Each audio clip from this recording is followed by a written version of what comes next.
दुनिया के सबसे बड़े लोकतंत्र भारत में लोकसभा का चुनाव चल रहा है। ऐसे में वाराणसी में तमाम पर्यटक जो है बाबा विश्वनाथ का दर्शन और पूजन करने के लिए काशी में आते हैं। ऐसे ही खड़गपुर से आया हुआ एक परिवार हम लोगों के साथ में है। उनसे जानते हैं कि आखिर बंगाल में क्या माहौल देख रहे हैं, वहाँ क्या दीदी की वापसी फिर से होने वाली है, या फिर प्रधानमंत्री नरेंद्र मोदी के जो विकास के कार्य हैं वो बंगाल में कहीं ना कहीं आने वाले समय में देखने को मिलेंगे। सबसे पहले आप युवा हैं, फर्स्ट टाइम वोटर हैं। जी जी, दर्शिल उपाध्याय। दरअसल जी क्या लगता है, किस तरीके का माहौल देख रहे हैं आप वहाँ बंगाल में? इलेक्शन तो हर जगह जैसा होता है वैसा ही है, लेकिन जैसे हम बोलते हैं कि हर एक स्टेट में हर एक पार्टी का बहुमत होता है, वैसे वहाँ ममता जी का ज़्यादा बहुमत है।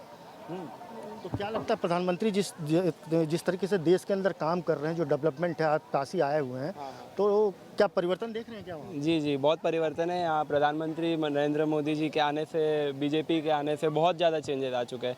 मतलब मैं तो पहली बार आया हूँ, लेकिन मेरे पापा मम्मी दादी उनसे सुनते आ रहे हैं कि बहुत चेंजेस आ चुका है। पानी अच्छा साफ़ हो चुका है, सीवेज सिस्टम अच्छा हो चुका है यहाँ का, क्लीनलीनेस आ चुकी है बहुत।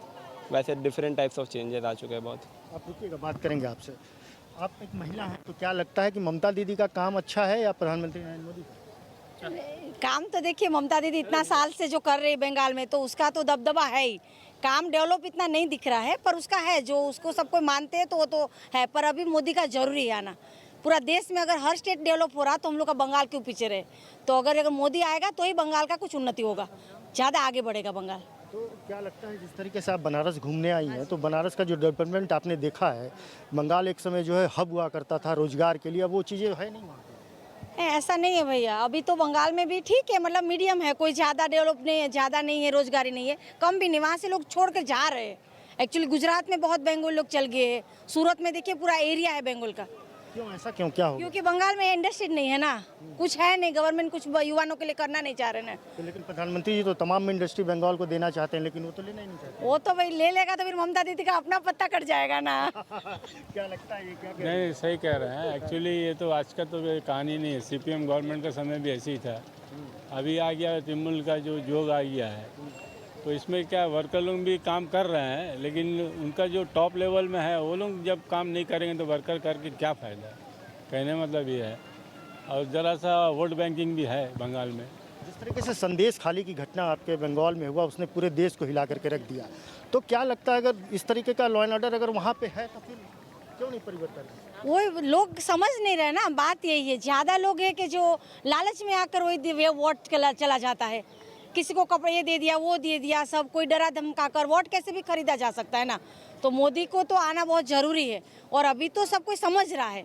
मतलब बहुत कास्ट है कि जो भाजपा को ही मानते हैं, जैसे मारवाड़ी है, गुजराती है, बाकी जो यूपी वाला है, वो सब तो टोटली वोट बीजेपी को ही दे रहे हैं। जस्ट है कि जो बहुत लोग है जो एकदम नीचे लेवल का है, तो वो लोग को तो खरीद कर वोट ले सकते हैं ना।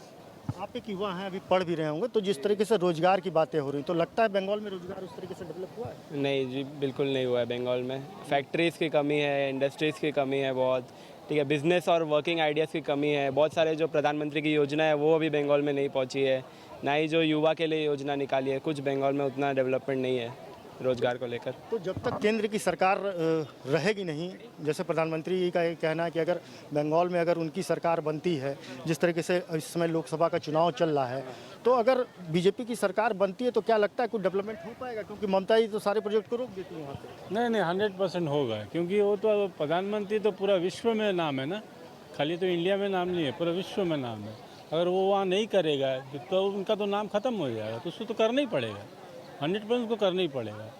आज मेरा लड़का जो है अभी आपसे जो इंटरव्यू में बात कर रहा है, तो मेरे को क्या बोले कि अंदर से इच्छा नहीं है, लेकिन हमको लड़का को भेजना पड़ रहा है गुजरात पढ़ने के लिए।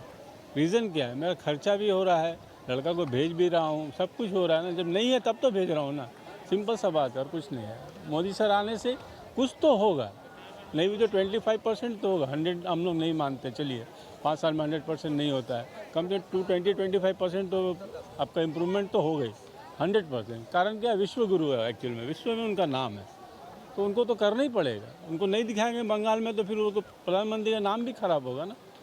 तो हर एक स्टेट में हर एक अच्छा पॉलिटिकल आने से ही काम होगा, नहीं तो कहाँ से काम होगा, कोई भी स्टेट हो।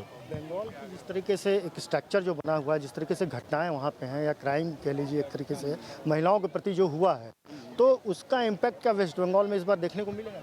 हाँ हाँ श्योर श्योर, इन पे वही बेस में तो चल रहा है ना इलेक्शन। संदेश खाली लेके ही चल रहा है ना इलेक्शन, तो एक्चुअली वही चल रहा है। ये सबसे बड़ा मुद्दा है अभी इलेक्शन का, इसीलिए मैं आपको कह रहा हूँ कि 20 से 25। लेकिन एक सवाल और उठता है कि जिस तरीके से इंटेलिजेंस जाती है वहाँ पे, ईडी जाती है या सीबीआई जाती है, कोई भी टीम जांच एजेंसियाँ जाती हैं अगर वहाँ पे, तो जिस तरीके से उनके ऊपर हमला होता है तो ये बहुत बड़ी बात है कि मतलब ममता जी की सरकार है। और बस बस वही तो, अब देखने से सब पब्लिक समझ जाएंगे ना क्या क्या हो रहा है क्या नहीं हो रहा है। मेरा बोलने से तो कुछ नहीं होगा, पब्लिक ही समझ रहा है दबदबा किसका है। एक आखिरी सवाल आपसे है कि देश में महंगाई भी एक मुद्दा बना हुआ है, तो आपको लगता है इसका कुछ इफेक्ट है क्या? महंगाई तो यहाँ हम लोग का बंगाल में तो ज़्यादा इफेक्ट हो रहा है कि साधारण जगह है ना, वहाँ इतना रोजगारी नहीं है, जहाँ कमाई है उस लोगों को इतना असर नहीं होता है।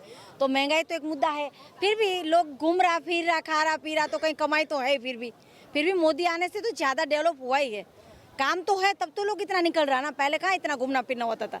अभी तो आप साधारण लोग देखिए फ्लाइट में जा रहे थे, तो तब कि उसके पास पैसा तो कहीं से आया ना, तो काम मिला तो पैसा आया। कहीं भी अपना एक घर का बच्चा बाहर भेज दिया, कुछ भी हो, मोदी आने से कहीं अपना स्टेट में नहीं दूसरा स्टेट में काम करने लोग जा सकते हैं ना।